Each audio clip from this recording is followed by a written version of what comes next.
Assalamualaikum warahmatullahi wabarakatuh. Selamat pagi, selamat siang, selamat sore, dan selamat malam. Pada kesempatan kali ini saya akan menjelaskan tentang K3 dan komunikasi tempat kerja. Untuk keselamatan dan kesehatan kerja, keselamatan dan kesehatan kerja merupakan hal yang penting karena dampak kecelakaan dan penyakit kerja tidak hanya merugikan, juga membahayakan baik secara langsung maupun tidak langsung. Kemudian keselamatan kerja berarti proses merencanakan dan mengendalikan situasi yang berpotensi menimbulkan kecelakaan kerja melalui persiapan prosedur operasi standar yang menjadi acuan dalam bekerja. Kemudian di sini ada identifikasi potensi bahaya bengkel. Jadi untuk gambar di sini adalah identifikasi potensi bahaya bengkel. Di sini ada seseorang yang sedang mengelas. Jadi pada saat mengelas ini tidak boleh dekat dengan cairan yang mudah terbakar. Nah, di sini karena mengelas dekat dengan cairan mudah terbakar ini sangat berbahaya. Ini tidak boleh. Kemudian saat ini ada seseorang ingin mengangkat sebuah barang, dan barang itu yang pastinya ini barangnya sangat berat, dan ini harus sikapnya atau posisinya tidak begini, jadi harus jongkok. Ini menggunakan kekuatan otot kaki. Kalau ini kan menggunakan otot pinggang, ini sangat berbahaya. Kemudian di sampingnya ada seseorang yang menggerinda. Ini tidak menggunakan APD yang lengkap. Nah, di sini tidak menggunakan kacamata, tidak menggunakan kaos tangan, dan di sini ada tumpahan oli. Nah, ini seharusnya tidak boleh seperti ini. Ini akan membuat area di tempat kerja menjadi licin. Kemudian di sini ada kabel mengelupas. Kabel mengelupas ini akan berpotensi bahaya, akan terjadi konslet. Dan di sini untuk membersihkan baju atau wear pack ini tidak boleh menggunakan tekanan angin. Nah, kemudian ada lagi di sini seseorang sedang memasang lampu. Nah, ini kan tangganya pakai tong disusun, seharusnya pakai tangga, karena kalau pakai tong disusun ini akan berpotensi bahaya dan akan terjatuh. Kemudian lanjut, tujuan dan manfaat alat pelindung diri atau juga APD. Ini untuk melindungi tubuh dari bahaya pekerjaan yang dapat mengakibatkan penyakit atau kecelakaan kerja, sehingga menggunakan alat pelindung diri memegang peranan sangat penting. Ya, jadi untuk menggunakan APD ini memegang peranan sangat penting. Kemudian alat pelindung diri yang pertama adalah alat pelindung kepala. Nah, alat pelindung kepala ini bisa berupa topi, helm, atau caping. Di sini ada manfaat dari alat pelindung kepala. Jadi melindungi rambut pekerja supaya tidak terjerat mesin yang berputar. Kemudian melindungi kepala dari panas radiasi, api, percikan bahan kimia. Kemudian melindungi kepala dari benturan dan tertimpa benda. Kemudian alat pelindung telinga. Nah, alat pelindung telinga ini alat pelindung telinga ini untuk mengurangi intensitas suara yang masuk ke dalam telinga. Nah, ini melindungi dari kebisingan. Di samping itu dapat juga berfungsi untuk melindungi pemakaian dari bahaya percikan api atau logam panas, terutama pada alat pelindung telinga jenis tutup. Nah, ini ada dua jenis, yaitu jenis alat pelindung telinga yang bersumber sumbat telinga itu atau earplug itu, kemudian tutup telinga seperti di sini gambarnya. Ini efektif dibandingkan sumbat telinga. Next, untuk alat pelindung berikutnya adalah alat pelindung badan, yaitu baju pengaman atau baju kerja atau juga bisa disebut wear pack. Nah, ini wajib apabila kita mau melaksanakan praktek. Alat ini berguna untuk melindungi seluruh atau bagian tubuh dari percikan api, panas, dingin, cairan kimia, dan oli. sebaiknya tidak terlalu kencang dan kaku. Wirpak ini tidak, agar tidak membatasi gerakan, namun tidak terlalu longgar sehingga mengundang bahaya tergulung mesin atau tercantol bagian-bagian mesin yang menonjol sehingga menyebabkan terjatuh. Selanjutnya, alat pelindung diri berupa pernapasan, alat pelindung pernapasan. Nah, ini merupakan alat yang berfungsi untuk melindungi pernapasan dari gas, uap, dan debu atau udara yang terkontaminasi di tempat kerja yang bersifat racun, korosi, maupun rangsangan. Nah, seperti gambar berikut ini adalah alat pelindung pernapasan. Jadi ini alat pelindung pernapasannya ada berupa masker dan respirator. Next, untuk selanjutnya alat pelindung tangan. Nah, jenis-jenis alat pelindung tangan ada beberapa jenis, banyak sekali. Kita bisa lihat di sini.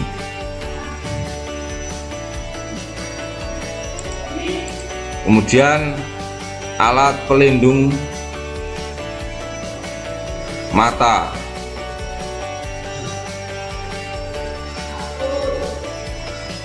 Nah, alat pelindung mata ini manfaatnya melindungi mata dari percikan bahan kimia, debu, radiasi, panas, bunga api untuk melindungi mata dari radiasi. Kemudian alat pelindung kaki atau sepatu kerja industri. Nah, untuk jenis alat pelindung kaki seperti sepatu karet hak rendah, alat pelindung kaki terbuat dari kulit yang dilapisi asbes atau krom. Nah, ini juga disebut sepatu keselamatan kerja. Kemudian lanjut, ini adalah apar, yaitu apar atau alat pemadam api ringan. Nah, ini merupakan alat yang berfungsi sebagai pemadam atau alat untuk mengendalikan kebakaran yang kecil. Nah, secara umum apar berbentuk tabung, dapat dilihat seperti ini, berbentuk tabung yang berisi bahan pemadam api dengan tekanan tinggi. Kemudian manfaat APD bagi tenaga kerja atau praktikan. Yang pertama, tenaga kerja atau praktikan dapat bekerja dengan perasaan lebih aman dan terhindar dari bahaya-bahaya kerja. Kemudian yang kedua, dapat mencegah kecelakaan akibat kerja. Kemudian yang ketiga, tenaga kerja atau praktikan dapat memperoleh derajat kesehatan yang sesuai hak dan martabatnya, sehingga tenaga kerja atau praktikan akan mampu bekerja secara aktif dan produktif. Kemudian yang keempat, tenaga kerja atau praktikan bekerja dengan produktif sehingga meningkatkan hasil produksi atau prakteknya. Kemudian khusus bagi tenaga kerja, hal ini akan menambah keuntungan bagi tenaga kerja, yaitu berupa kenaikan gaji atau jaminan sosial sehingga kesejahteraan akan terjamin. Selanjutnya, pencegahan bahaya keselamatan dan kesehatan kerja. Upaya mencegah kecelakaan kerja sangat penting dan upaya ini harus mendapatkan prioritas utama. Pencegahan kecelakaan kerja harus terus dilakukan agar efektif, maka penyebab kecelakaan kerja harus dikenali terlebih dahulu.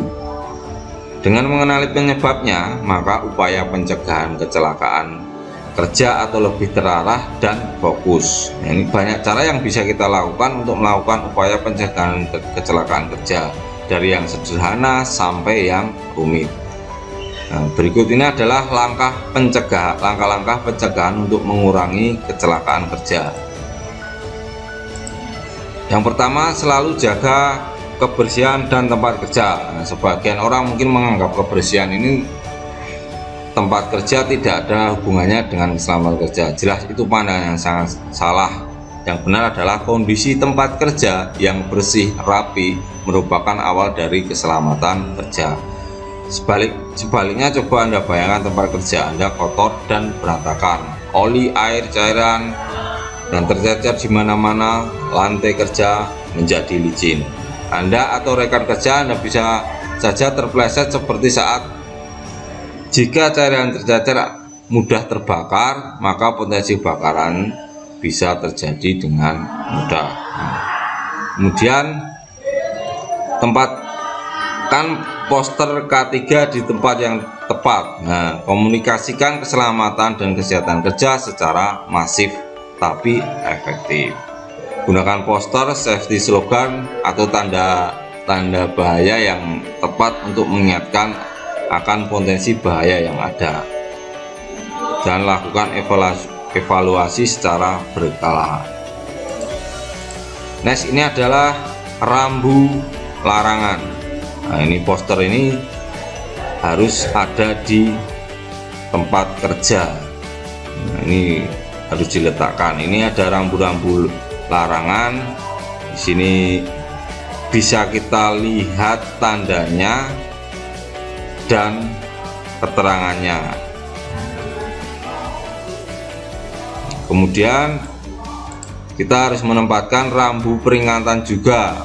Nah, rambu peringatan di sini ada beberapa rambu yang harus diletakkan, itu berupa poster ya. Nah, di sini juga ada keterangannya, ada gambarnya. Next, ada rambu pertolongan. Rambu pertolongan juga harus ada di tempat kerja agar tidak terjadi kecelakaan kerja. Dan apabila terjadi kecelakaan kerja ini, rambu pertolongan ini sangat penting. Kemudian yang ketiga, sediakan training yang sesuai dengan kebutuhan. Jangan pernah memberikan tugas pekerjaan kepada karyawan yang belum pernah mendapatkan pelatihan. Kemudian yang keempat, pelihara kondisi peralatan kerja. Alat kerja yang tidak layak pakai bisa menjadi salah satu penyebab terjadinya kecelakaan kerja, dan akibatnya bisa sangat fatal. Maka program pemeliharaan peralatan menjadi sangat penting untuk dilakukan secara konsisten. Jangan lupa pula untuk melakukan pengecekan sebelum digunakan untuk memastikan kondisinya baik ataupun tidak baik. Kemudian yang kelima, selalu ikuti prosedur kerja. Nah, setiap pekerjaan harus dilengkapi dengan SOP atau Standard Operating Procedure. SOP dibuat sudah dengan mempertimbangkan faktor keselamatan. Selalu ikuti prosedur kerja meskipun Anda sudah terampil melakukannya menggunakan jalan pintas. Dengan mengabaikan SOP ini sangat berisiko dan bisa jadi Anda celaka. Kemudian nomor 6, laporkan setiap kondisi tidak aman. Apabila kondisi tidak aman bisa muncul kapan saja. Bisa jadi Anda yang menemukan. Memang tidak ada kecelakaan kerja yang terjadi ketika Anda menemukan, tapi tahukah Anda bahwa bila jadi kondisi tidak aman tersebut bisa menyebabkan kecelakaan kerja dan menimpa rekan kerja Anda 1 menit kemudian. Maka ini harus dilaporkan apabila kondisi tidak aman. Next, yang ketujuh, jangan memaksakan bekerja ketika tidak sehat. Apabila kalian ingin bekerja atau praktek Anda tidak sehat, itu jangan memaksakan. Kadangkala orang salah persepsi karena ingin terlihat rajin dalam kondisi kurang fit atau kurang sehat masih memaksakan bekerja. Ini tidak boleh. Tindakan seperti ini sungguh sangat berisiko, bukan hanya untuk yang bersangkutan, tapi dapat berisiko ke orang lain. Kemudian yang ke-8, kenali kondisi area kerja Anda. Ini harus dikenali. Dengan mengenali kondisi area pekerjaan, Anda akan dapat dengan mudah mengidentifikasi area mana saja yang memiliki tingkat bahaya yang lebih tinggi dibandingkan dengan yang lain. Anda akan lebih berhati-hati ketika bekerja karena sudah tahu benar kondisinya. Ini kenali area kerja itu ini juga penting. Nah, kemudian untuk komunikasi di tempat kerja. Nah, komunikasi di tempat kerja ini, maksudnya komunikasi ini adalah suatu aktivitas penyampaian informasi, baik itu pesan, ide, dan gagasan dari satu pihak ke pihak lainnya yang dilakukan secara langsung maupun tidak langsung. Kemudian ada juga informasi. Informasi adalah hasil dari pengolahan data. Informasi tersebut dapat dalam bentuk fisik maupun non fisik. Nah, untuk informasi bentuk fisik itu informasi yang sudah dicetak di atas kertas dalam bentuk print out atau hard copy. Nah, kegiatan tindak lanjut dari informasi adalah mengkomunikasikan informasi, penyimpanan, penemuan kembali, reproduksi. Nah, untuk lebih jelasnya untuk pemakaian APD bisa dilihat video berikut. Selamat datang di media pembelajaran kesehatan dan keselamatan kerja atau biasa disebut dengan K3. Pada materi ketiga ini kita akan belajar tentang alat pelindung diri.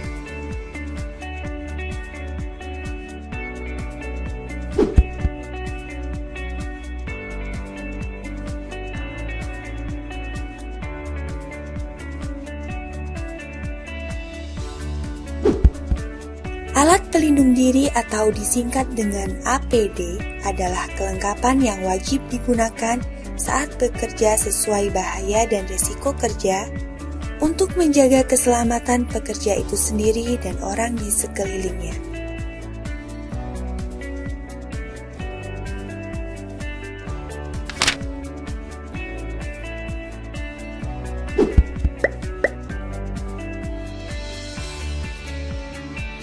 Berikut ini adalah jenis-jenis alat pelindung diri.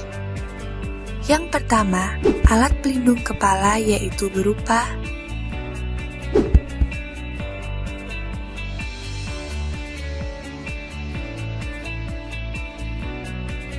1. Helm pelindung kepala yang berfungsi untuk melindungi kepala dari benda yang berpotensi mengenai kepala secara langsung maupun tidak langsung. 2. Tutup kepala yang berfungsi melindungi kepala dari kebakaran, korosif, dan uap-uap. 3. Topi berfungsi untuk melindungi kepala dari kotoran debu atau panasnya matahari. 4.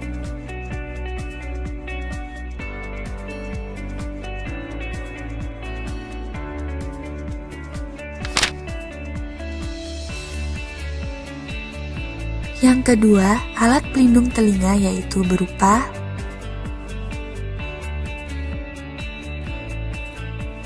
penutup telinga atau penyumbat telinga. Guna melindungi telinga dari sumber suara yang cukup tinggi, diperlukan penutup telinga. Hal ini dimaksudkan karena telinga tidak mampu menahan suara dalam intensitas yang tinggi dan memekakan telinga.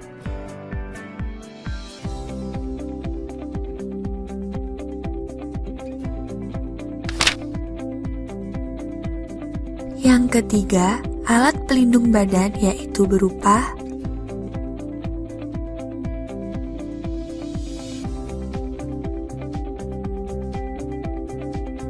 rompi keselamatan kerja yang berfungsi untuk mencegah terjadinya kecelakaan dan berguna untuk melindungi seluruh atau sebagian tubuh dari percikan api, panas, dingin, cairan kimia, oli, dan lain-lain.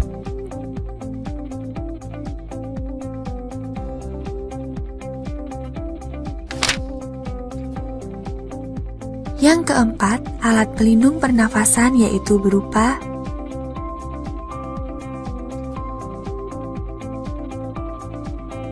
masker atau respirator yang berfungsi sebagai alat pelindung pernafasan dan penyaring udara yang dihirup saat bekerja di tempat yang memiliki kualitas udara buruk, misal berdebu, beracun, dan sebagainya.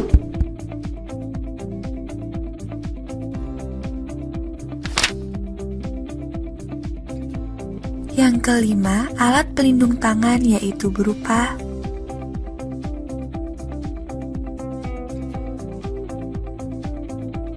sarung tangan berfungsi sebagai alat pelindung tangan pada saat bekerja di tempat atau situasi yang dapat mengakibatkan cedera tangan.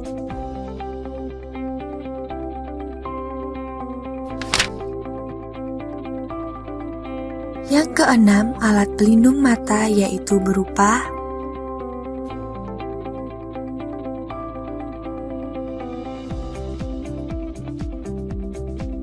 kacamata pengaman pada pekerjaan pengelasan maupun pekerjaan permesinan perlu menggunakan pelindung mata. Berfungsi untuk melindungi mata dari percikan api ataupun serpihan dari besi.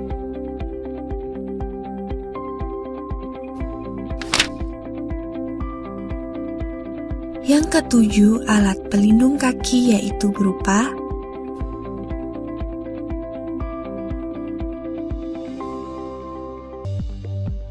sepatu pelindung berfungsi untuk mencegah kecelakaan fatal yang menimpa kaki karena tertimpa benda tajam atau berat, benda panas, cairan kimia, dan sebagainya.